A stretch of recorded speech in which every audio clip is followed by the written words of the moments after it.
mga ka-tracker, welcome sa ating vlog.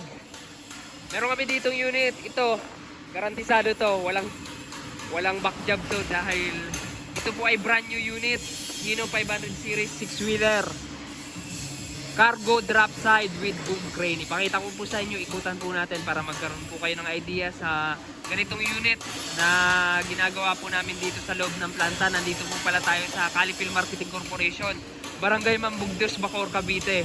So ito pong unit na to ay ginawa po namin, nilagyan po namin ng body and boom crane. Itong boom crane na to na nakikita nyo, ito po ay Unique Boom Crane. Yung brand niya po, Kurokawa Unique Boom Crane.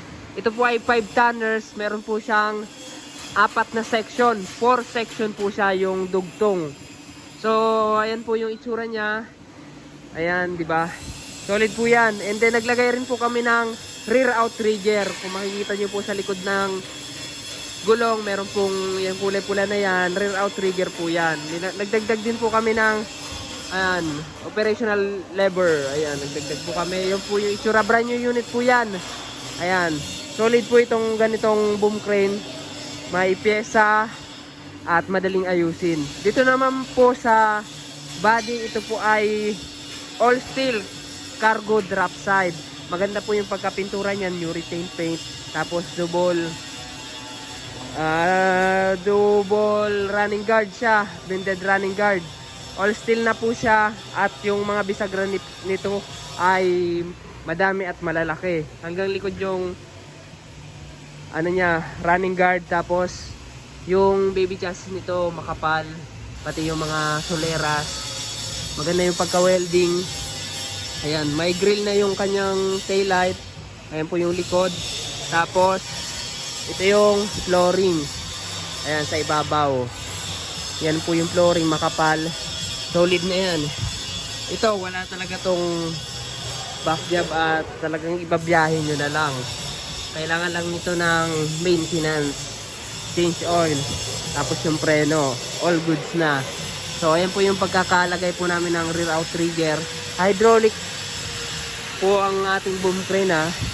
Ito yung ano niya, hydraulic tank. Diyan po nakalagay yung ating hydraulic oil, tapos papunta yan sa hydraulic pump na dinadrive naman ng PTO na ginamitan po namin ng propeller. Tapos ayan, ito po ay electronic acceleration na. Ayan,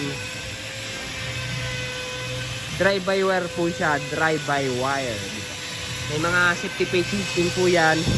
Ito pong ating brand new Hino. May gross weight capacity po siya na 16,000. Net capacity naman na 8,000. Ganun yan po.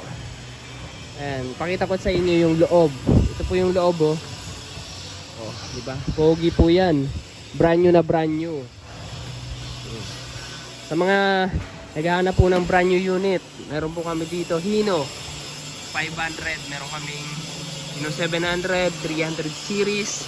Ayan, at maganda dito, maganda yung pagkakagawa ng body. Solid na po, di ba? So, yan mga ka-tracker, dito po kami matatagpuan sa Barangay Mambugdos, Bacoor, Cavite, Calipil Marketing Corporation. Sa mga hindi pa po nakaka-subscribe sa ating YouTube channel, mag-subscribe na.